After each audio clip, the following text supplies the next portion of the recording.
জাহ্নবী, আমি তোমার সঙ্গে কথা বলছি না। এখানে কাজে না লাগলে তোমরা চলে যেতে পারো।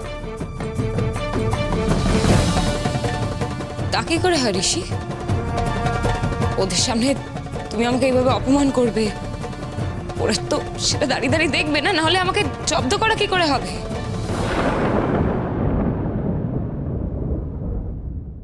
আচ্ছা রশনি, এবার তুমি আমাকে বলো তো, এই কাজটা তুমি করেছো যেটা, সেটা তুমি কেন করেছো?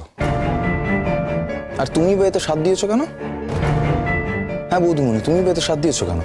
দাদা ভাইকে কিছু বলি না মানে এই নয় যে কোনোদিন বলবো না।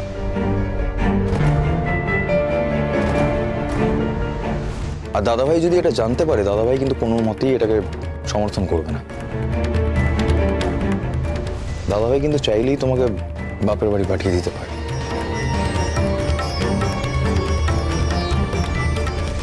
শুধু এই অপরাধেই কিন্তু তোমাদের সংসারটা করা বন্ধ হয়ে যেতে পারে। কে বলেছিল তোমাকে এই কনস্পিরেসিটা করতে? এসব কি বলছো বলো তো? আমি কিন্তু এসব কিছু জানিই না। এখন আর কিছু জানো না বললে তো চলবে না বৌদিমণি। তোমরা দুজনে একসঙ্গে বাজারে গেলে, দুজনে একসঙ্গে শপিং করলে, এতগুলো জামা কাপড় কিনে আনলে, আমাকে দেখালে, আর এখন বলছো জানো না।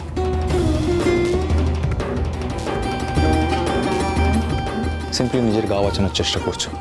দেখো, আমার তো কোনো ব্যাপারই না। টাকা তোমার, সে টাকা তুমি তোমার বউকে দিয়েছো। তোমার বউ যা করেছে করেছে, আমি তো শুধু ওর সঙ্গে গেছি। আমাকে এসবের মধ্যে কেন জড়াচ্ছ আমি কিছুই বুঝতে পারছি না ঋষি। আচ্ছা আচ্ছা আচ্ছা আচ্ছা ঋষি বাবা, ওরা যদি শাড়ি কিনেই থাকে, ওদের তো শাড়ি না দিয়ে কেনেনি, ওদের জন্য তো অনেকগুলো শাড়ি কিনেছে।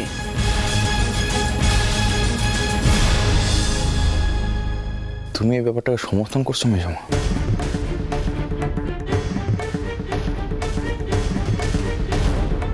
এই তোমাকে তো আমি চিনতে পারছি না, সত্যি চিনতে পারছি না। একটা কথা আছে না ঋষি, যাকে দেখতে নারী তার চলন বাঁকা।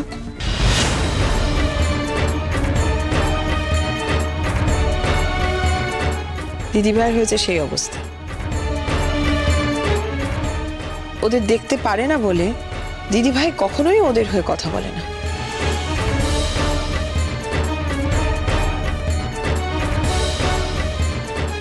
দিদিভাই, আমি তো ভাবতেই পারছি না, এই ক্ষেত্রেও তুমি ওদের হয়ে না কথা বলে যে অন্যায় করেছে তাদের হয়ে কথা বলছো। ওদের পাশে না দাঁড়িয়ে তুমি রোশনির পাশে দাঁড়াচ্ছ। আমাদের বাড়িতে আমি কোনো দল তৈরি করিনি।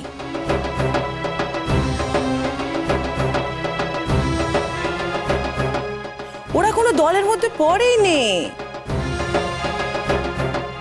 ওদের সাথে কেন দল পাকাতে যাব? আজ বাড়িতে আছে, কাল চলে যাবে।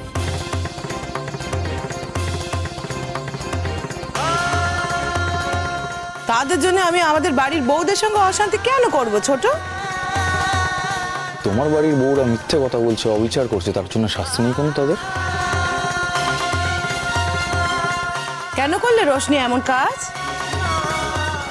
কেন করলে লেকামা? দেখছো তো কেমন কথা তলে পড়লে? দেখছো?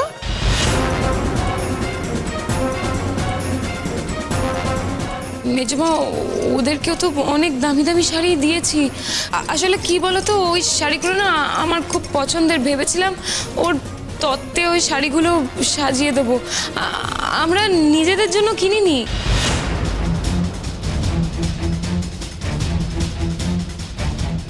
রশনি,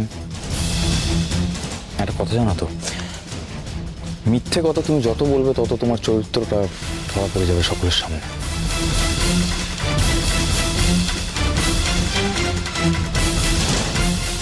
যদি সে কথা ভেবেই থাকো, তাহলে শাড়িগুলো দেখো নি কেন?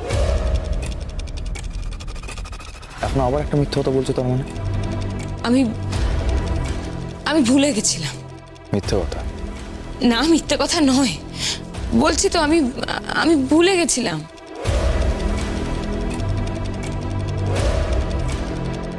ও, তার মানে ঋষি তোমাকে যে এই 1 লাখ টাকা দিয়েছিল সেই টাকার শাড়িও তুমি কিনেছো ওদের জন্য, আবার তোমার থেকেও তোমার শাড়ি দিয়েছো। বাবা, তোমার কি সাংঘাতিক দয়া গো। তোমাকে তো দয়াসাগর নাম দিলেও কম বলা হবে।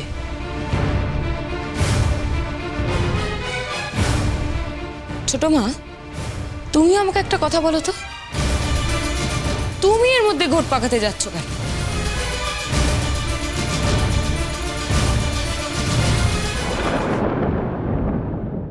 সত্যি করে বলো তো, তুমি কি চেয়েছিলে? আমার বদলে জাহ্নবী তোমার ছেলের বউ হয়ে আসুক? রোশনীদীপ, এইসব কথা বলে আমাকে আর অপমান করো না। তাছাড়া আবার কি?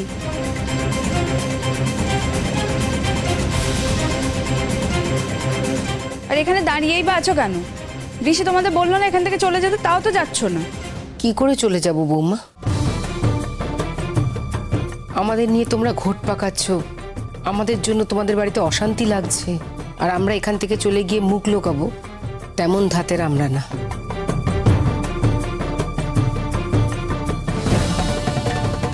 স্যার, আমি বলছি এতেই ওর যথেষ্ট। যে শাড়ি রোশনীরা কিনেছে সেটা ওরাই পরুক। চিরকাল অন্যের পাওয়া জিনিস নিয়ে আমার মেয়ের দিন কেটেছে। বিয়ের সময় তার অন্যথা হবে কি করে? বরং এই ভালো হয়েছে।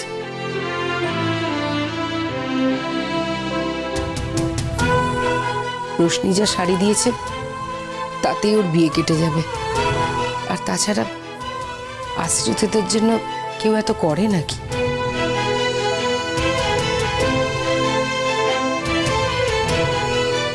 আপনিও তেমন 1 লক্ষ টাকা দিয়েছেন, আশ্রিতাদের কেউ এত টাকা দেয়?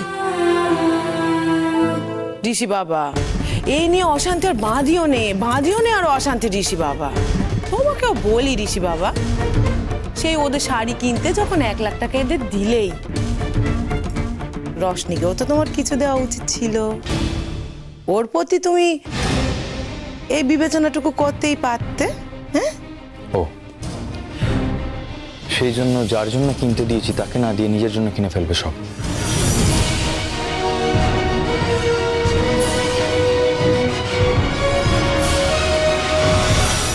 ওর কিসের অভাব?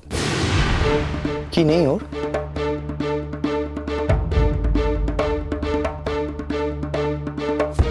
এই তো বিয়েতে এত গুচ্ছের জিনিস পেয়েছে, কথায় কথায় নিজের বাবা কত বড় লোক সেগুলো বলে বেড়ায়। ওর বাবা যে একটা চাইলে 10টা দিয়ে দেয় সে কথাও বলে বেড়ায়। তোমার লজ্জা করে না যে তোমার বাবা একজনকে কিছু না চাইতে এত কিছু দিচ্ছে, আর একজন কিছু চায় না বলে তাকে কিছুই দেয় না? আজ নিজের মেয়ের স্বার্থে আর একজন মেয়ের বিয়ের খরচা দিতে চেয়েছে। আমরা এসব কথা শুনতে চাই না ঋষি বাবা।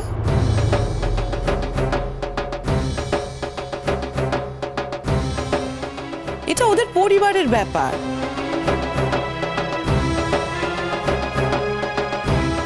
যা ঘটেছে যা হয়েছে ওদের মধ্যেই হোক, তাই না? তখন কি ঘটেছে না ঘটেছে আমরা তো সামনে ছিলাম নি, তাই কোনটা সত্যি কোনটা মিথ্যে আমরা তা জানি না, জানতে চাইও না, শুনতে চাইও না, থাকতেও চাইনি। বুঝেছ? চোখ থাকতেও অন্ধ হয়ে থাকলে তো কারো কিচ্ছু করার নেই দিদি ভাই। ছোট, তুই কিন্তু আগে আমার সঙ্গে এমন করে কথা কইতিস নে।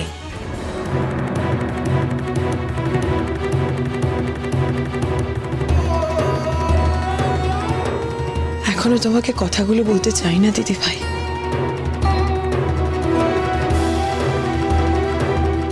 কিন্তু তোমার এই অন্ধত্ব দেখে না পারছি না থাকতে, মুখ দিয়ে কথাগুলো বেরিয়ে আসছে।